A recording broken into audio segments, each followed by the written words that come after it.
এবারের প্রসঙ্গ G7। G7 জিনিসটা কি, কেন এটা, আর এর ভবিষ্যৎ কি? ভেঙে বললে গ্রুপ 7, GROUP। গ্রুপ 7 মানে 7টা দেশের এটা একটা গ্রুপ। কোন ধরনের 7টা দেশ আন্দাজে নেওয়া হয়েছে? বড়লোক দেশ থেকে না, এগুলোর কোনোটাই না। এটা দেওয়া হয়েছে, আমরা বলি জিডিপি। কমিউনিস্টরা জিডিপি শুনতে শুনতে খুবই বিরক্ত। ইদানিং দেখতেছি তারা জিডিপিটা মাইনে লইছে, যে এটার বিরুদ্ধে এত কথা বলে লাভ নেই। জিডিপি মানে হলো গত বছরের তুলনায় এবছর আমাদের প্রোডাকশন কি পরিমাণ বাড়ছে, এরই একটা হিসাব। মাথা পিছু কেন আমাদের জিডিপি, মাথা পিছু আয় কত, এগুলো মাথা পিছু করতে যাওয়া হয়েছে কেন? মাথা পিছু করতে গেছে বলেই কমিউনিস্টদের আর্গুমেন্ট হলো মাথা পিছু বাংলাদেশের আয় $2000 উপরে, কয়টা মানুষ $2000 আয় করে? ওরা মনে করলো খুব একটা দেখায় দিল, কমিউনিস্ট চিন্তা হলো সবচেয়ে ভালো, কমিউনিস্ট অর্থনৈতিক সমাজতন্ত্রের সবচেয়ে ভালো, আর পচা গলা পুঁজিবাদ হলো খারাপ। এটার প্রমাণ দেওয়া গেল, এই যে মাথা পিছু দেখাইতেছে আমরা বুঝি না, এগুলো হলো গাধা বাচ্চা। এই জন্য সমস্যাটা হলো সব দেশের জনসংখ্যা কি সমান? আমি যদি বলি আমার জিডিপি 5 লাখ, কি বুঝলাম? এর মানে হলো যে আগের বছরের তুলনায় এবছর আমার টোটাল সম্পদ $5 লাখ বাড়ছে। তো আমার হিসাবে আগে যা এখন তাই, কিন্তু আরেকটা দেশের জনসংখ্যা আমার 4 গুণ, 10 গুণ। যেমন ধরেন আমেরিকার জনসংখ্যা 33 কোটির মতন, বাংলাদেশের জনসংখ্যা 18 কোটি। এখন এটা তুলনা করবো কেমন? এই তুলনাটা সহজ করার জন্য আপনার মাথা পিছু কত, আপনার মাথা পিছু কত, তাহলে দুইটা মাথা পিছুর তুলনা হওয়া। তাহলে মাথা পিছু হিসেবে আসছে এই কারণে, যাতে একটার সাথে একটা দেশের সঙ্গে 8 দেশের ডেভেলপমেন্টটাকে কম্পেয়ার করা যায়। তা নাহলে এক এক দেশের জনসংখ্যা এক এক রকম, এক এক দেশের আয় এক এক রকম, ফলে এগুলো দিয়ে ব্যাখ্যা করা যাবে না। দুটোকে আগে তো সমান করে নিতে হবে, তুলনা না, তারপরে না তুলনা করবো, তাহলে সমান না ধরে নিলে তো হবে না। এই জন্য মাথা পিছু কত এটা বলেন। ইন্ডিয়ার জনসংখ্যা 140 কোটি কাছাকাছি, বাংলাদেশের 18 কোটি। এখন ইন্ডিয়ার মাথা পিছু আয় আর আমাদের মাথা পিছু আয় তুলনা করলেই না জিনিসটা তুলনীয় হবে। এতে দেখা যাচ্ছে বাংলাদেশের মাথা পিছু বা ইন্ডিয়ার চেয়ে বেশি। এখন এটা মাথা পিছু আয় হলেই না জিনিসটা বোঝা যাবে। 140 কোটি হিসাব দিলে বোঝাই যাবে না। 140 কোটি মানে আমাদের 20 যদি ধরে 7 গুণ বেশি হলো তার জনসংখ্যা, তাহলে 7 গুণ ওর যে টোটাল বাৎসরিক আয় তার 7 ভাগ করেন, তাহলে হয়তো আমার সাথে সমান হবে। তাহলে মাথা পিছুটা হচ্ছে সেই স্ট্যান্ডার্ড, এই জন্য মাথা পিছু করা হয় সবকিছু। এই জন্য সবকিছুর ভিতরে একটা জিডিপি হিসাব রাখা হয়। এই এখন আছে জিডিপি। তাহলে যেসব দেশগুলোর জিডিপি, এইবার কার জিডিপি কত হয়েছে, গ্লোবাল জিডিপি কত হলে মনে হবে যে গ্লোবাল ইকোনমিটা ভালো যাচ্ছে? ইউরোপের দেশগুলোতে 1% যদি হয়, মনে করে আরে এবার আল্লাহ খুব বালা দিচ্ছে, ম্যাক্সিমাম 2%। সমান সমান যদি ধরে 0.3% যদি হয়, আল্লাহ বাঁচা যাচ্ছে। মাইনাস হইতে চায় না। মাইনাস হওয়ার মানে হলো আপনার পকেটে $100 ছিল, কালকে দেখছেন যে এটা $90 হয়ে গেছে, $10 হয়ে গেল, রাইকে খাইতে গেছেন, বিনিয়োগ দেন না, এটা তো বিনিয়োগ না করলে তো ডলারের জায়গা থাকবে না, ওটা শুকাই যাবে। তাহলে অর্থ তখনই আপনার টিকে থাকবে যদি কন্টিনিউয়াস বিনিয়োগের মধ্যে রাখেন, একটা প্রফিট আসতে থাকে। যদি আর যদি ফালা রাখেন তাহলে ওর মান কমে যাবে, হচ্ছে বাংলা কথাটা। তাহলে ইউরোপের মানে যারা অলরেডি একটা অগ্রসর ইকোনমি বানায় ফেলাইছে আমাদের দেশটা থেকে চুরি করে করে 200 বছরে লুট করে, তাদের জন্য এটাই অনেক বড়। আর বাংলাদেশের যদি 5.5%-এর উপরে না যায়, তাহলে এই বছরের কোনো উন্নতি হয়নি, ডেভেলপমেন্টই হয় নাই মনে করা হয়। দেখেন এবার বুঝছেন, যেহেতু এই জন্য এটাকে বলে ডেভেলপিং। আমরা যদি রিয়েল ডেভেলপিং হইতে চাই, তাহলে আমাদের জিডিপি এরকম হতে হবে। তাহলে এটাও তো মাথা পিছু, তাহলে মাথা পিছু হিসেবটা এই জন্য করা হয়। ওকে, এখন আসেন সবচেয়ে বড় বড় যাদের জিডিপি সবচেয়ে বেশি, আয় যাদের সবচেয়ে বেশি, বাড়তি সম্পদ সঞ্চয় যাদের সব, এরকম ধরনের টপ 7টা দেশকে বেছে নেওয়া হয়েছে, বেছে নিয়ে এই গ্রুপ 7 বানানো হয়েছে। ক্লিয়ার? এখন আসেন, এই বানানোটার দরকার ছিল, কারণ আমেরিকা বারে বারে বলেছি 45 সালের পরে IMF ওয়ার্ল্ড ব্যাংক খাড়া করছে, তো তাই নিয়ে এটা দুনিয়া চালাইতেছে, অসুবিধা কি? তাহলে আবার G7 খাড়া করার দরকার, এই দরকারের কান্নাকারিটা করছে আসলে ইউরোপ। কেন আমেরিকা কেন কান্নাকাটি করে না G7 বানানোর জন্য? আমেরিকা দেখছে IMF ওয়ার্ল্ড ব্যাংকে ভাই আমার শেয়ার সবচেয়ে বেশি, ফলে ওখানে কি সিদ্ধান্ত হবে তা ডমিনেট করি আমি, আমার কথা। ওনারা কথা বলে, কিন্তু যেখানে আমি আপত্তি দিই সেখানে আমার কথাটাই সঠিক। তা আমার তো আর গ্রুপ 7 বললে আবার দল বেঁধে যাওয়ার দরকার নাই। তাইলে IMF ওয়ার্ল্ড ব্যাংক যে গ্লোবাল ইকোনমি একটা খাড়া করছে, সেই গ্লোবাল ইকোনমিতে এর রাজা তো আমি, আমেরিকা তো আমি এটা রাজা। আমার তো আর গ্রুপ 7 বানানোর দরকার নাই, আমি যা বলি এটাই হয়। গ্লোবাল সিস্টেমটা তাই, আমার দিকে কান্নি মারা। এবার ইউরোপের হইচইয়ের কারণে বা আমাদেরকে সাধারণ বা আমাদেরকে বাংলাদেশের মতন করে দেখলে কি হবে বলেন, প্লাস কোঅর্ডিনেশনের ব্যাপার বলে দেখেন, আপনি যাই সিদ্ধান্ত নেন একটু আমাদেরকে জানাই নেন। ফ্রান্স বলতেছে আমেরিকাকে, ফ্রান্সের সবচেয়ে বেশি চটপট করছে কিন্তু।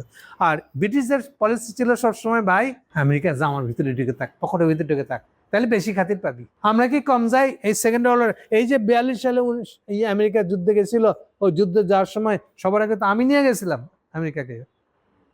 আমার চার্চিল দিয়ে গেছিল না রুজভেল্টকে, তাহলে আমাকে একটু বেশি খাতির দেবে না আমেরিকানরা? এই সবসময় চার্চিলরা মানে ব্রিটিশরা মনে করে আমরা এটা বেশি খাতির পাওয়ার যোগ্য, এই জন্যই বুশের পাশে ব্লেয়ার গিয়ে যুক্ত হয়েছিল।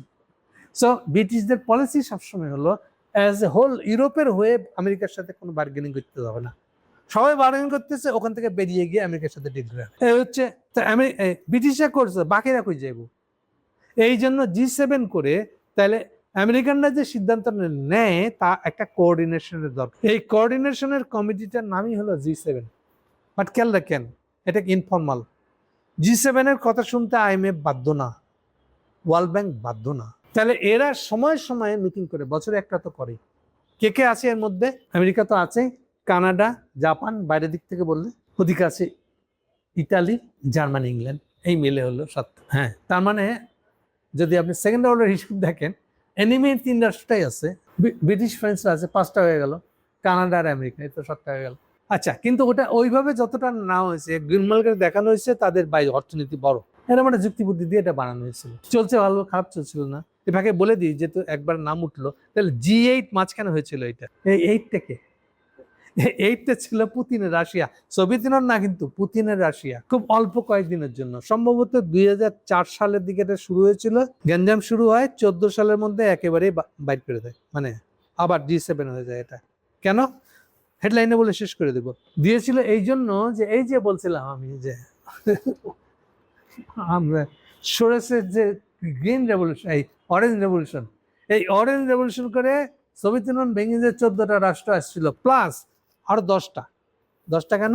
শুধু সোভিয়েত ভেঙেই তো 15টা রাষ্ট্র, প্লাস সোভিয়েতটা হলো ইস্ট ইউরোপিয়ান আর ওয়েস্ট ইউরোপিয়ান যে রাষ্ট্র ছিল, এর মাঝখানে সোভিয়েত ইউনিয়নকে ঘিরে ধরে থাকা আরো 10টা রাষ্ট্র ছিল, যেমন পোল্যান্ড, রোমানিয়া, যুগোস্লোভাকিয়া, চেকোস্লোভাকিয়া, এই জাতীয় দেশগুলোকে রাখছিল তারা, যে এগুলাকে পার হয়ে তারপরে সোভিয়েত ইউনিয়ন ঢুকতে পারবো তুমি।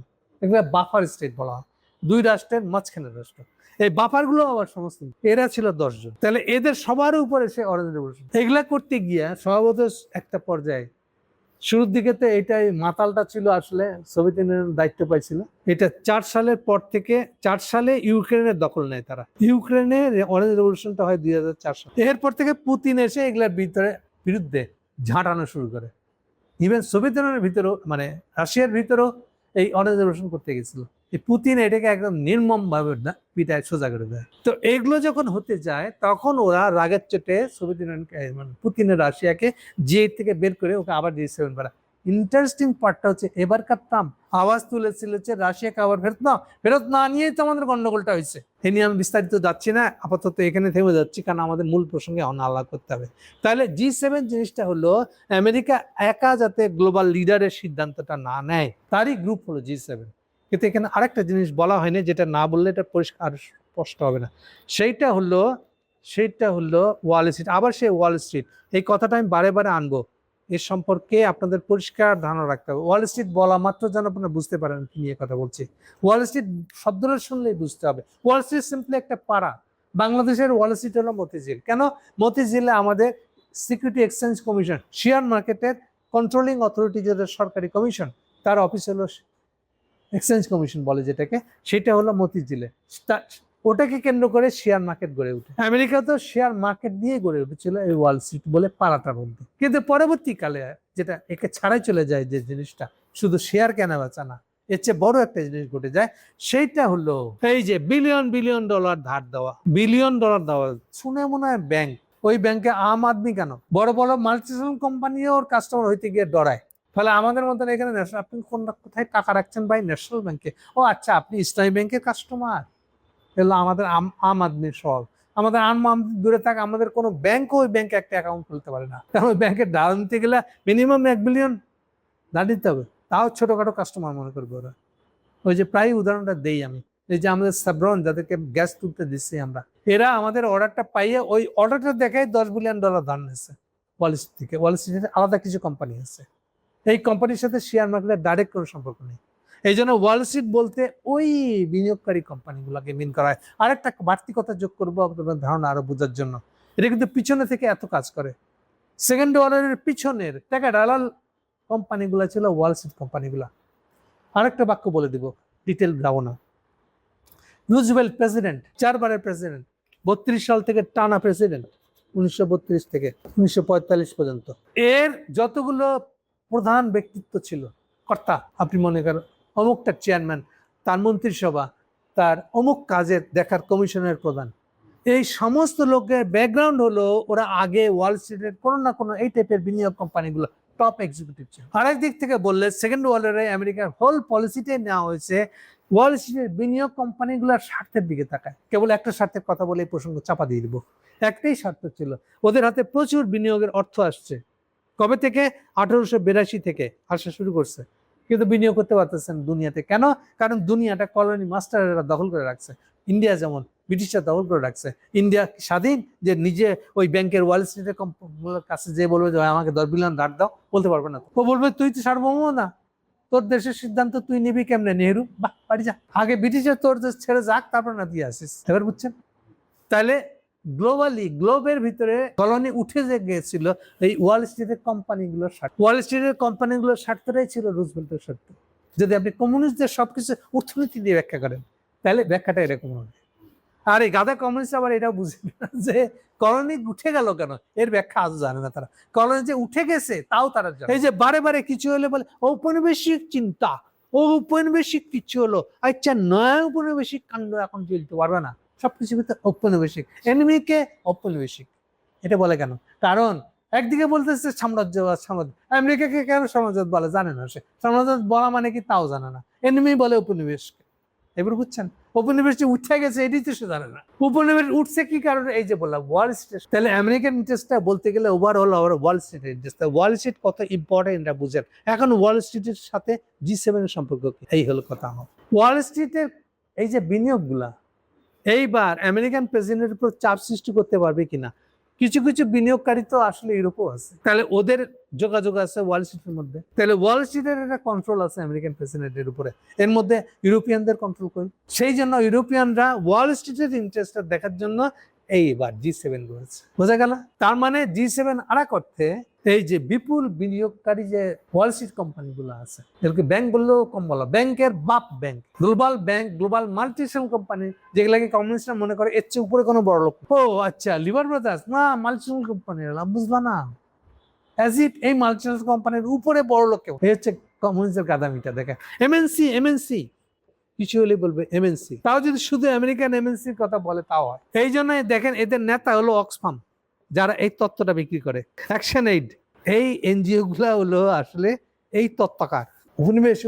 উপনিবেশ হলো প্রধান শত্রু, এগুলা বলার এনজিও হলো এটা। এই কমিউনিস্ট গুলা ঢুকে আছে এটার ভিতরে। এই জন্য ওরা এমএনসির বাইরে অন্য কিছু চিনে না, ওয়াল স্ট্রিট চিনে না।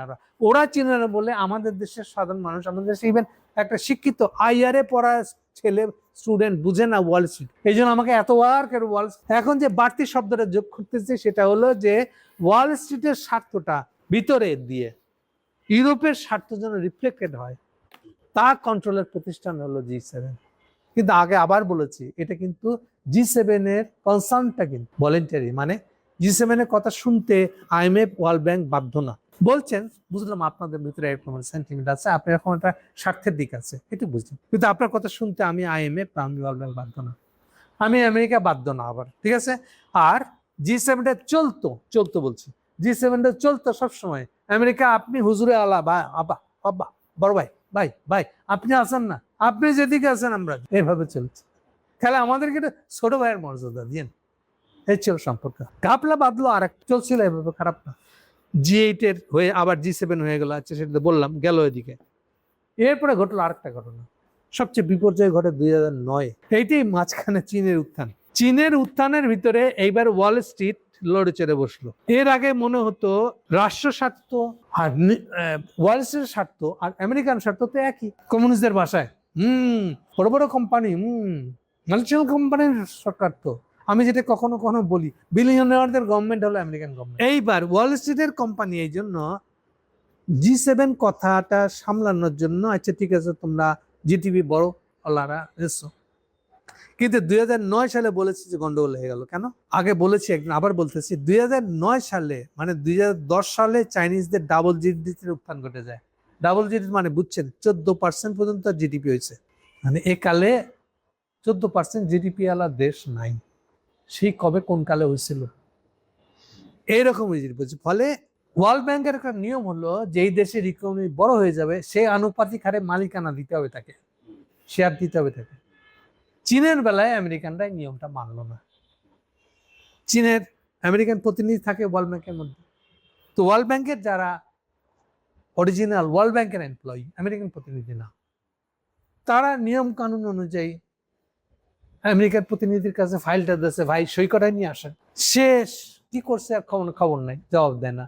কই ভাই ফাইলটা আনছেন? কই না, ফাইল দিয়ে দিস তো, আগে দিচ্ছেন।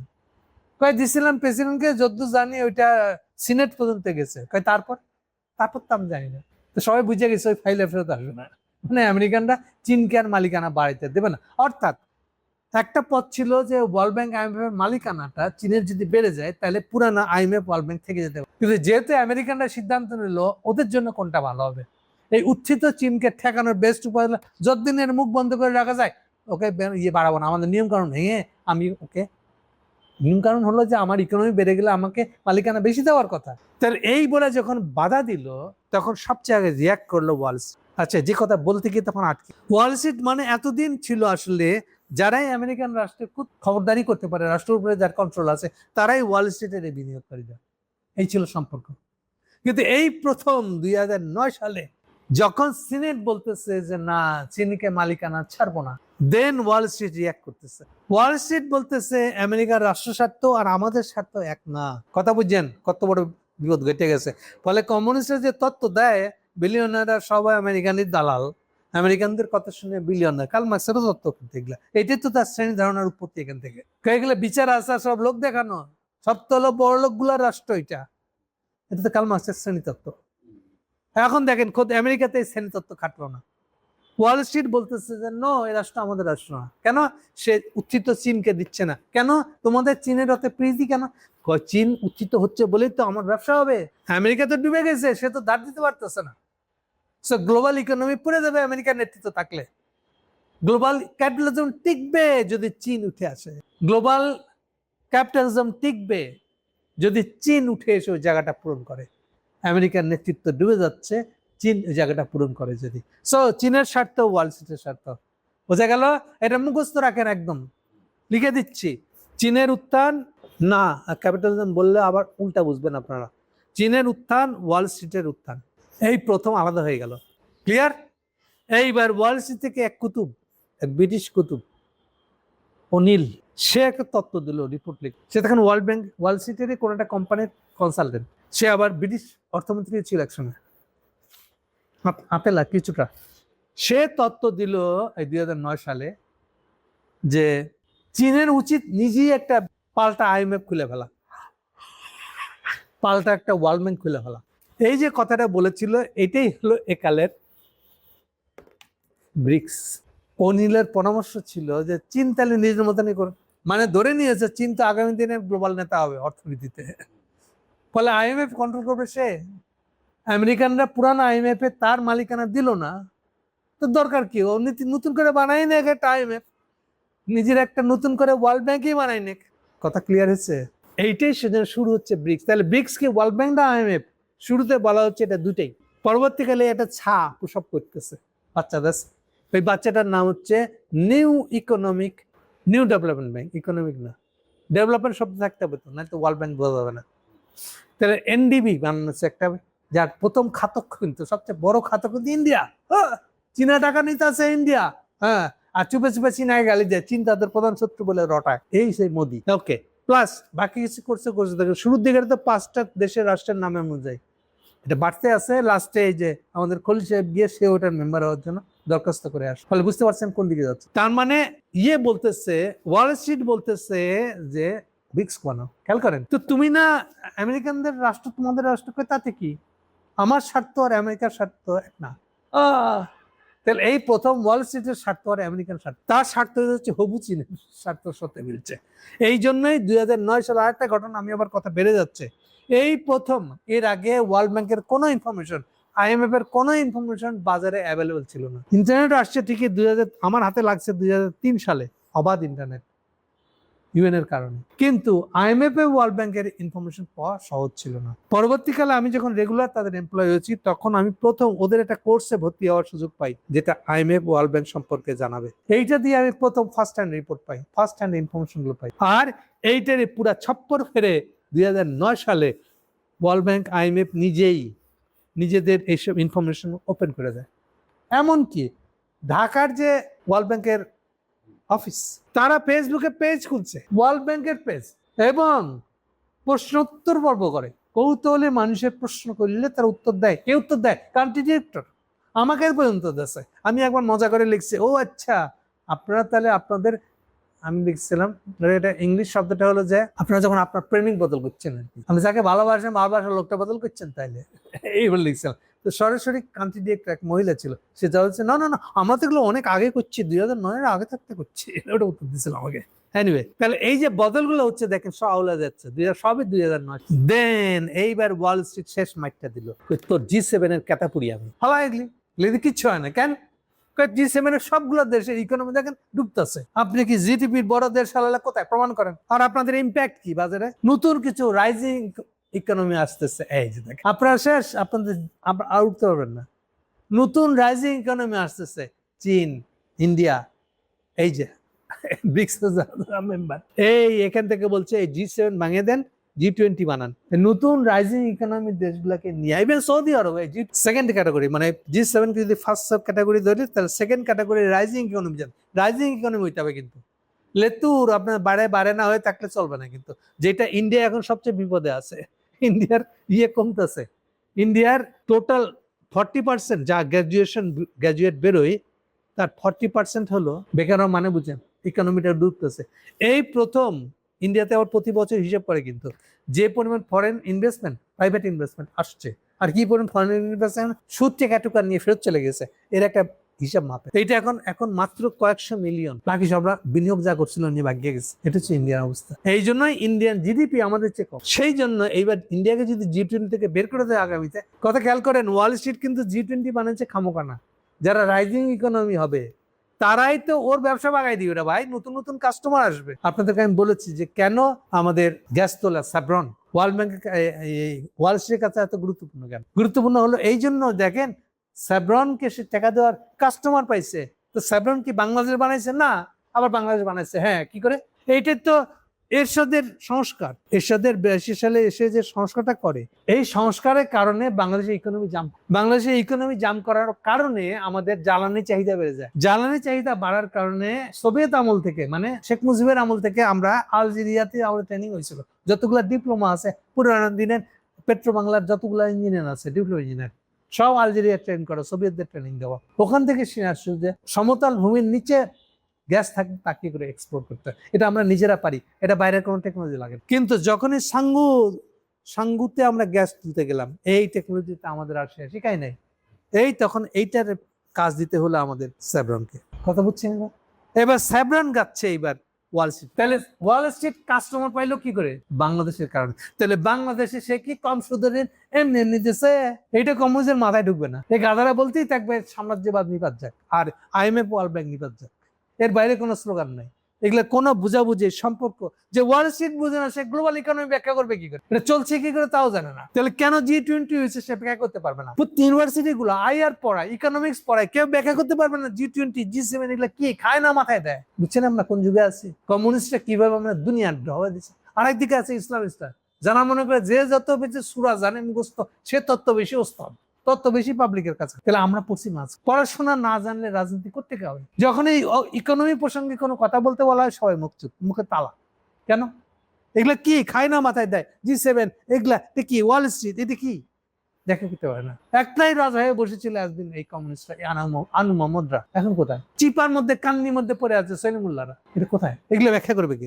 G20 কে? এটা কেন G20 রাইজ হচ্ছে? এর উত্থান পতন কি? লাস্টে যে কথাটা বলে শেষ করবো, এর ভবিষ্যৎ কি? এর ভবিষ্যৎ হচ্ছে পকপকা। আমেরিকা গ্লোবাল লিডার নাই তো G7 নাই, আমেরিকা গ্লোবাল লিডার নাই তো G20 নাই, আমেরিকা গ্লোবাল লিডার নাই তো ওয়াল স্ট্রিটের লিডার হয়ে যাবে চায়না, অলরেডি হয়ে গেছে। তাইলে এবার চায়নাকে কেন্দ্র করে সেকেন্ড ক্যাটাগরির দেশগুলার আরেকটা G7 টাইপের কিছু একটা হবে, ওটি তো এখন যেটা G20 নামে আছে। কিন্তু এই যে ফাঁকে ইন্ডিয়া ঢুকে আছে, গত 3-4 দিন ধরে G7 এর মিটিং চলতেছিল জেনেভাতে, ফ্রান্সে আসলে, ওখানে মোদিকে নিয়ে যাওয়া হয়েছে।